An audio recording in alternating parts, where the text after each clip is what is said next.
All right, so tonight we're diving into the New Orleans Saints updated 53-man roster projection heading into the 2025 regular season, training camp, preseason action, and a quarterback battle have shaken things up since our July projection. So let's break it all down.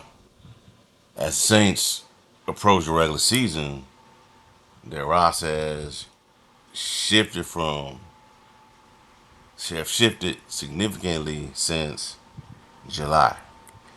Injuries, training camp performances, and the ongoing quarterback battle between Spencer Rattler and Tyler Shough have all played major roles in all of this.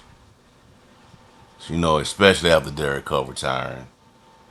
The vision, it's still wide open, but the way people are viewing it, they don't view the Saints as a major player this season. But we'll see. But let's start with the quarterback position, right? Back in July, we had Tyler Shough, Spencer Rattler, and Jay Hamler slotted in.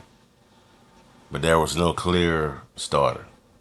Rattler had the experience, Shough had the upside, and Haney was the third option.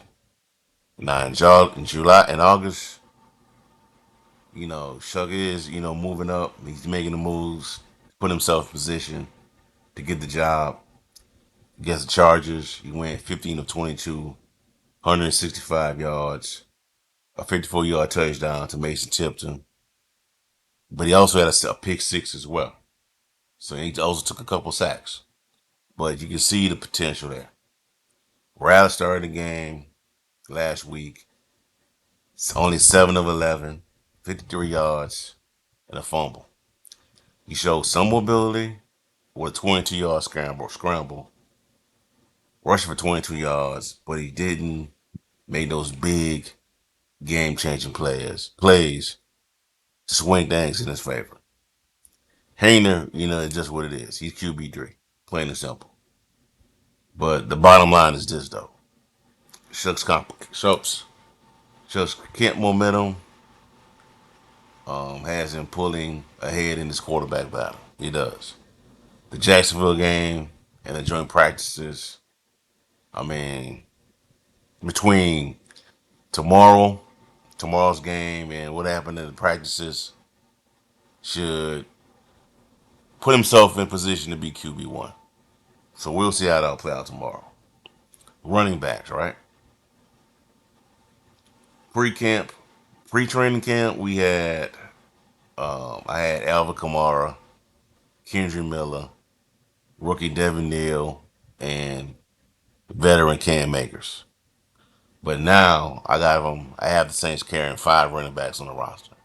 That's a bit odd. That's a bit too much. But I think this position is going to be vital for the success of this team, especially with we bringing in a young quarterback like a Spencer Rattler or Tyler Shough. So now I have having Alvin Kamara, Kendry Miller, Velus Jones, Clyde Edwards-Helaire, and Devin Neal. All right. Wide receivers. The big story is Mason Tipton. Mason Tipton. The July projection had Chris Olave, Rashid Shaheed, Brandon Cooks, Cedric Wilson, Bud Means, Dante Pettis. But after Means went down with an ankle injury in the preseason opener last week, Tipton he did step up. 54-yard touchdown against the Chargers. Showcased the kind of, playmaking this team really needs at that position. So the group now stands with Olave, Shaheed, Brandon Cooks, Mason Tipton, Dante Pettis. That's it for right now. That's it for right now. So that's basically 5 wide receivers right now. Tight ends. This is another area where injuries have hurt the position. Originally, we posted Jawan Johnson, Fonsa Moreau, Jack Stoll, and Taysom Hill, but Fonsa Moreau and Taysom Hill are on the pup list right now, which opens up the door for Michael Jacobson. So his chemistry, with Hayner has been solid in camp, and Johnson is the go-to receiving threat at tight end right now. But without Taysom's versatility, this the tight end room is thinner right now to me, thinner than expected. Offensive line, Torcelli Simpkins replacing Nick Saldiveri, who suffered season-ending injury a while back. Kelvin Banks has settled in nicely at left tackle, but injuries to Trevor Penning and Will Clapp raise depth concerns without question. And protecting a young quarterback will be critical. And right now, to me, this offensive line still have a lot of question marks.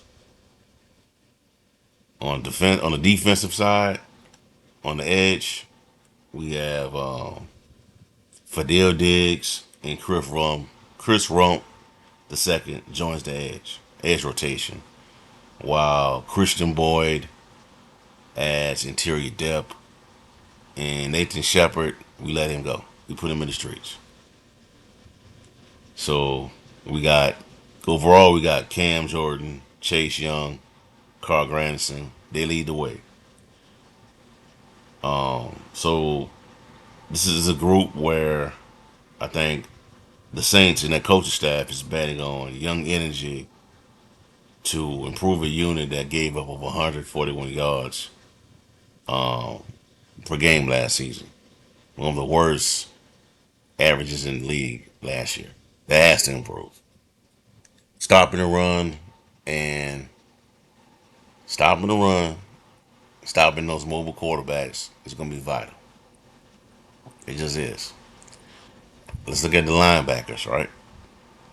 Let's look at linebackers. Not much has changed with this group. Demario Davis and Pete Warner, they lead a stable linebacking core. While this is second, we're talking about the secondary as well. Kool-Aid McKinstry, Alante Taylor, and Justin Reed headline the defensive backfield. I mean, the biggest adjustment was Tyrann Mathieu retiring, and you quickly inserted Julian Blackman. Hopefully, he can be the long-term anchor at that position, making an impact. Julian Blackman and Justin Reed are your two stalwarts at safety right now. So not much change with the linebacker position and the defensive backs. Special teams, we got a new punter. We now have James Burnett at punter. We keep Blake Groupie and Zach Wood, long snapper. He's still around. So there's that. Here's the bottom line though. This updated Saints roster shows a team in transition. Tyler Shough is emerging as the favorite at backup at quarterback. Hopefully he'll confirm it tomorrow against the Jaguars. Kind of similar to what Jameis Winston did a few years ago when it was him and Taysom Hill battling for the job. Winston went out there and threw 2 touchdowns to pretty much ice it for him to become Saints QB1. And hopefully that'll be the case tomorrow with Tyler Shough. But we'll see how it all play out. Running back room is deeper than expected. We got young playmakers like Mason Tipton, and hopefully for Mason Tipton, the stuff he does in the preseason and in training camp can translate over to live NFL game to NFL games that count. Hopefully, but this is still a very much a rebuilding team. But in the winnable NFC South, they got a chance to make a surprise. Crazy as that sounds. So let me know in the comment section below. What do y'all think? Should Shough be QB1 or does Rattler still have a chance? Let me know in the comment section below. And don't forget to like, subscribe for more Saints content on Sports View 360. I'm out.